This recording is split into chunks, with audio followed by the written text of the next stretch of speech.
Je suis ravi d'être parmi vous aujourd'hui dans cette belle institution qui nous fournit pas mal d'excellents profils. Mes remerciements aussi à l'OSIM et à cet événement qui est devenu, moi je dirais, un classique, mais un classique en innovation aussi. Donc mes derniers projets, en fait, j'ai quitté le groupe canadien CGI depuis un peu moins d'1 an. Et j'ai créé un cabinet qui s'appelle MLK Consulting, qui a 2 missions principales. Premièrement, accompagner des entreprises dans le secteur IT françaises qui souhaitent s'installer au Maroc, et certaines veulent aller en Afrique. Donc je m'occupe de les conseiller dans cette démarche. Deuxième volet de mon activité, dans l'autre sens, j'accompagne un certain nombre, moins nombreuses, d'entreprises IT marocaines qui souhaitent aller en France. Donc dans cette démarche de conquérir un marché dont on est parfois un petit peu réticent pour de fausses raisons. Et puis j'ai une troisième activité qui découle de mon historique sur les villes intelligentes, les territoires intelligents. C'est que je travaille sur le sujet de la valorisation des données et leur, moi je dirais, monétisation. Okay, sujet d'actualité que tout le monde a, en tout cas, a développé tout à l'heure. Donc voilà aujourd'hui mon activité, en parallèle à mes activités bénévoles dans les différentes associations. Alors, je sais aussi que quand on parle de ville intelligente, il y a à chaque fois cette question qui revient, le rôle de l'université dans le développement des villes intelligentes, les compétences aussi qui des fois posent problème. Comment toi, au travers de ton retour d'expérience, tu interagis avec ça? Donc, avant de répondre à cette question, en fait, il faut un peu revenir à la réalité. Les villes intelligentes, les smart cities, les territoires intelligents, moi je dirais c'est souvent on met des gros mots sur une réalité simple. Voilà. Donc c'est le terme générique utilisé un peu partout, mais aujourd'hui, c'est quoi une ville intelligente? Une ville intelligente, c'est une ville qui répond aux besoins de ses citoyens. Et je rajouterai aux entreprises, les besoins des entreprises, une troisième catégorie qui répond aussi aux besoins des visiteurs et des touristes. Maintenant, pour répondre aux besoins, on oublie souvent la réalité terrain. C'est pour ça que j'ai beaucoup apprécié la présentation de Sifli, parce qu'il faut d'abord connaître la réalité et les problèmes avant d'y répondre. D'accord ? Mais souvent, on répond à des questions qui n'ont pas été posées. Ou bien on répond à des problèmes perçus. On perçoit qu'il y a un embouteillage quelque part et on a l'impression que c'est un embouteillage quotidien. D'accord ? On perçoit une pollution, on perçoit un certain nombre de choses.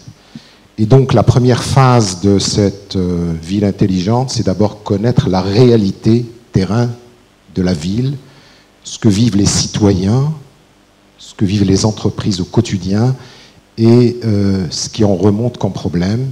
Et c'est la réponse à ces problèmes que doit venir la ville intelligente. Maintenant, je viendrai sur le rôle de l'université et des écoles d'ingénieurs. Maintenant, ça fait 5 ans que je travaille sur ce sujet en termes de réflexion, de prototypage, de POC, des choses comme ça. Je suis arrivé à une conclusion, c'est quelle approche pour attaquer ce type de sujet. Elle est sur 2 leviers. Le premier, c'est les données et les plateformes des données.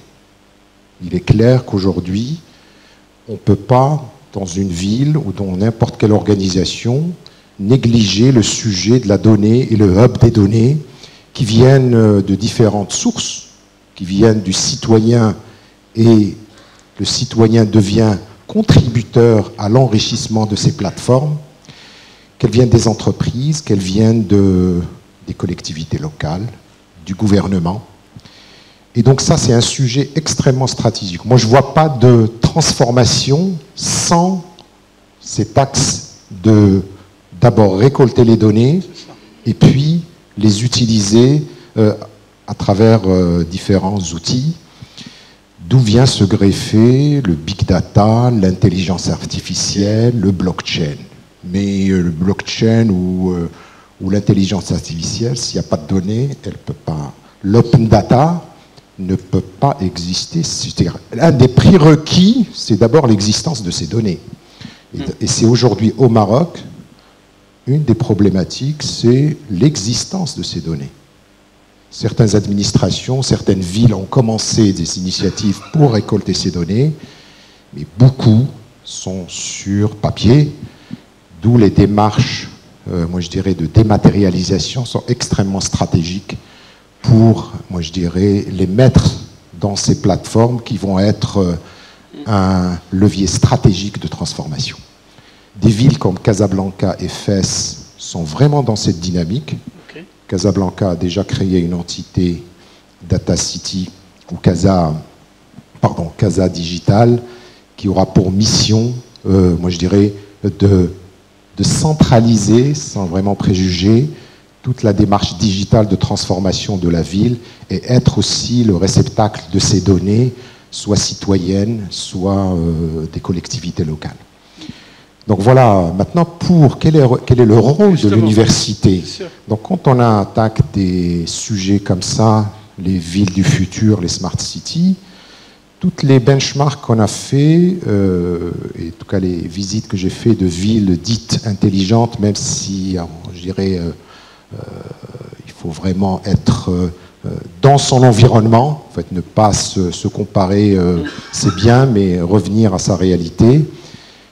La majorité de ces villes ont choisi une ou deux universités avec des laboratoires sur la ville du futur.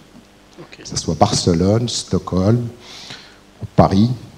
Il y a, je dirais, au moins une université qui a créé un laboratoire de recherche et d'innovation autour du sujet sur la ville du futur, ou Smart City, ou avec en plus, en sous-domaine de recherche, les données. Donc ça vous donne une idée un petit peu de cette tendance. Donc voilà, un axe, moi je dirais, je ne sais pas si les universités marocaines ou les écoles d'ingénieurs, certaines ont commencé comme l'université de Casa, Hassan II de Casa. Je pense d'autres sont en train de réfléchir. Ça, c'est le premier rôle. Le deuxième rôle, moi, je pense que c'est le rôle assez classique. C'est le pont entre l'université et l'entreprise.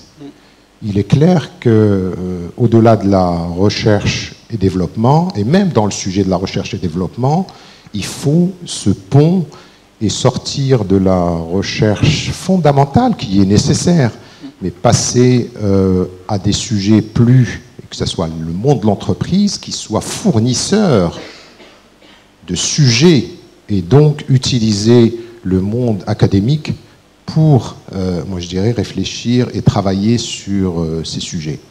Malheureusement, et là c'est pas, moi je dirais, le monde public ou universitaire qui est en tort, c'est plutôt le monde privé qui n'accorde pas assez de budget à la R&D et à l'innovation, à part quelques exceptions. Donc ça, c'est le deuxième rôle. Le troisième, moi je dirais, c'est fournir le monde du travail et de l'université de profils qui vont travailler pour ces nouveaux métiers. Alors justement, ça m'amène à une question, Mohamed, sur ces...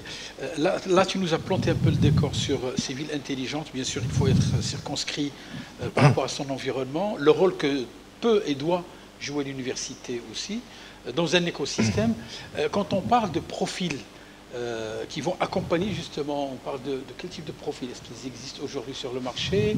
De par ton expérience, est-ce que c'est des choses qui sont tangibles ou nous serons encore une fois sur des profils quasi inexistants et on rate le passage? Si je voulais... bon, il y a le profil général, idéal, beau, intelligent, rigoureux et tout ce qu'on veut. D'accord. Les beaux et intelligents, ils existent, qui sont dans cette salle. Donc, moi, je parle de...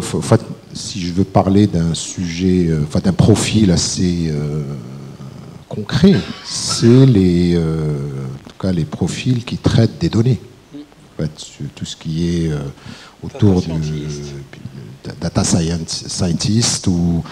Et puis moi, je dirais en général, tout à l'heure, je sais pas, il y a un témoignage où monsieur a dit, moi j'étais développeur, j'ai commencé développeur et j'aimais le développement.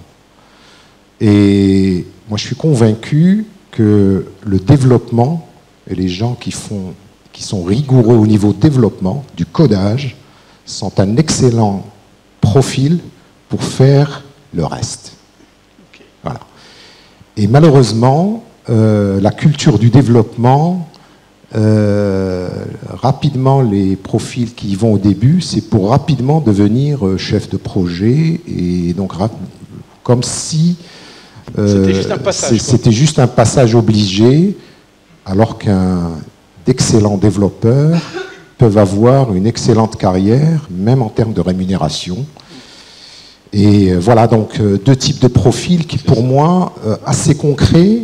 Qui s'inscrivent dans ce que tu dis sur les villes intelligentes. Exactement. En fait, quand je parle de développeur, en fait, c'est quelqu'un qui a une vision, moi je dirais, assez large des différents métiers, en tout cas fonctionnels, parce que quand on fait du développement, on décline des spécifications fonctionnelles, et donc on assiste aussi à la réalisation de quelque chose qui fonctionne, donc c'est extrêmement important. Donc voilà deux exemples de profil et de cette filière de développement que je reviens à cette école qui ont fourni d'excellents, et nous on en recrute pas mal, d'excellents, sans négliger un certain nombre d'universités qui, moi je dirais, sous-estiment. Parce qu'au début, quand on a commencé à recruter, on a dit tiens, on va recruter à l'école Mohammedia, à l'ENSIAS, les grandes écoles, c'est les meilleures. Effectivement, dans cette filière, mais on s'est aperçu rapidement, déjà par nécessité, parce que c'est pas suffisant, parce qu'on recrute parfois plusieurs centaines par an. Et donc on a diversifié aux universités marocaines, Doujda, Fès, Agadir, Rabat, Casa. Et la bonne surprise, c'est qu'il y a d'excellents informaticiens dans les universités et écoles d'ingénieurs marocaines. Excellent. Et ça me ramène au fait à quelque chose que j'ai au début, quand j'ai commencé à travailler là récemment avec des entreprises technologiques marocaines qui veulent s'installer en France, je me suis aperçu qu'on a un patrimoine et des atouts, premièrement qu'on ne connaît pas, et qui peuvent être sur des niches leaders à l'international. Et je pense qu'il y a cette timidité, d'abord une méconnaissance, je prends le monde de l'innovation au Maroc. Aujourd'hui, il y a beaucoup d'initiatives très intéressantes qui ont donné des fruits, mais sont méconnues. Aujourd'hui, il n'y a pas une sorte de cartographie de l'innovation au Maroc. En fait, on découvre de temps en temps des surprises, des bonnes surprises. Tiens, il y a tel organisme qui fait ça, et il y a l'autre qui fait la même chose d'ailleurs. En fait, ils font d'excellentes choses. Et qui peuvent même avoir des clients à l'international. Oui, moi j'ai découvert à Fès des petites sociétés dans l'IT qui travaillent avec l'aéronautique en Angleterre sur des sujets de sécurité extrêmement stratégiques. Donc déjà, je reviens à la connaissance terrain, nous connaître nous-mêmes, et je vous assure qu'il y a, moi je dirais, de très bonnes surprises, et puis coordonner tout ça. Si Mohamed, je veux profiter encore de Mohamed Khalifi. On a en face des jeunes, en 2 minutes, si tu peux leur donner des conseils ou des pistes, ou allumer la passion et... la passion, en fait, je mesure dans le monde aujourd'hui de l'innovation et de l'Internet, tout est permis. En fait, tout est permis, il faut oser, il faut entreprendre. Toutes ces qualités, leadership, innovation et tout ça, c'est pas inné. Il y en a qui disent leadership, on est avec, pas du tout. Tout s'apprend. Voilà. C'est la persévérance, et puis savoir ce qu'on veut. Et tout le reste, avec le travail, moi je dirais... Il n'y a rien qui peut battre un homme qui travaille 16 voilà. heures par jour. Donc moi je dirais c'est oser, et puis rêver, et puis moi je dirais suivre... se faire plaisir aussi. Oui, mais se faire plaisir. En fait, en tout cas, merci beaucoup. En tout cas, je vous remercie. Et à bientôt. Plaisir d'échanger avec toi.